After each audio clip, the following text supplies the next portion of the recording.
भगवान शिव बताते हैं कि गाय को रोटी खिलाने से क्या क्या फायदा होता है। सनातन धर्म में गाय को पूजनीय माना गया है और रोजाना पहली रोटी गाय को खिलाने के लिए कहा गया है। माना जाता है कि रोजाना गाय की रोटी खिलाने से 33 कोटि देवी देवताओं की कृपा मिलती है। घर में सुख समृद्धि बढ़ती है, कभी धन धान्य की कमी नहीं होती है। साथ ही कई तरह के दोषों समस्याओं से मुक्ति मिलती है। ज्योतिष के अनुसार यदि हफ्ते में 3 विशेष दिनों में गाय की पूजा करें और गाय को रोटी खिलाएं तो कई तरह के दोष और परेशानियों से मुक्ति मिल सकती है। साथ ही कई समस्याओं को दूर करता है। रविवार को गाय को रोटी खिलाना। यदि किसी व्यक्ति की कुंडली में सूर्य कमजोर है तो उसे हर रविवार को गाय को घी लगी रोटी खिलाना चाहिए।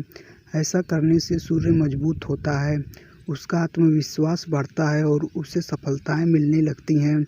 मजबूत सूर्य अच्छी सेहत और प्रभावी व्यक्ति को भी देता है। ऐसा माना जाता है कि गाय को रोज रोटी खिलाने से व्यक्ति की हर मनोकामना पूरी होती है। साथ ही इससे घर में सुख समृद्धि भी बनी रहती है। साथ ही गाय की रोटी खिलाने से जीवन में तरक्की के रास्ते खुल जाते हैं, सभी महत्वपूर्ण काम बनने लगते हैं। अगर लड़ाई झगड़े और कलह बना रहता है तो पारिवारिक शांति के लिए आप हर दिन सुबह के समय पहली रोटी गाय को खिलाएं। इससे बार बार हो रही लड़ाइयाँ खत्म होती हैं। ऐसा माना जाता है कि गौ माता को भोग लगाने से घर में सुख शांति आती है और देवता भी प्रसन्न रहते हैं। सनातन धर्म में प्रतिदिन पहली रोटी गाय के लिए खिलाने को परंपरा है। सोमवार के दिन रोटी पर मक्खन या कुछ मीठा जैसे शक्कर गाय को रोटी खिलानी चाहिए। मंगलवार का दिन वीर हनुमान और ग्रहों के सेनापति मंगल ग्रह को समर्पित है। सनातन धर्म में मान्यता है कि इस दिन बंदर और गाय को रोटी, चना और गुड़ खिलाना चाहिए। ऐसा करने से जीवन में खुशियां आती हैं। गाय माता के रोज पैर छूकर अपने दिन की शुरुआत करने से आर्थिक समस्या दूर होती है। ऐसा माना जाता है कि सुबह शाम गाय के नाम का घी का दीपक जलाने से और गाय को रोटी खिलाने से घर में मौजूद सभी वास्तु दोष दूर होते हैं। साथ ही रोज गाय को रोटी खिलाने से जाने अनजाने में किए गए पापों से मुक्ति मिलती है। गाय को दी जाने वाली रोटी के साथ आप चीनी गुड़ भी दे सकते हैं। अगर आपके घर में शुद्ध शाकाहारी भोजन बनता है तो आप वह भी गाय को खिला सकते हैं। ध्यान रहे कि गाय माता को कभी भी सूखी रोटी नहीं खिलानी चाहिए।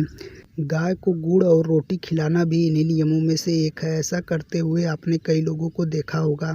मगर क्या आप जानते हैं कि गाय को गुड़ रोटी खिलाने से बहुत सारे फायदे भी होते हैं। हिंदू धर्म में गाय को पवित्र माना गया है। गाय भगवान श्री कृष्ण और शिव के अति प्रिय हैं। अगर कोई निस्वार्थ भाव से गाय की सेवा करता है तो उसे हर तरह से जीवन में सुख मिलता है। वैसे तो गाय को नियमित दिन के अनुसार आपको अलग अलग चीज़ें खाने के लिए देनी चाहिए। यदि आप ग्रह शांति या जीवन में आ रही समस्याओं को कम करना चाहते हैं तो आपको गाय को गुड़ रोटी खिलाना चाहिए। अगर आप बहुत समय से आर्थिक परेशानियों का सामना कर रहे हैं और आपको इन परेशानियों से बाहर निकलने का रास्ता नहीं मिल रहा है तो आपको नियमित गाय के पैर छूकर अपने दिन की शुरुआत करनी चाहिए। इससे आपको न केवल मन की शांति मिलेगी बल्कि अपनी समस्याओं को हल करने का भी रास्ता मिलेगा। अपने काम के लिए घर से निकलते वक्त यदि आपको गाय की आवाज़ सुनाई दे जाए तो वह दिन आपके लिए बहुत ही शुभ होता है। खास तौर पर अगर आपको नौकरी की तरक्की की आस है तो गाय की आवाज़ आपके लिए शुभ साबित हो सकती है।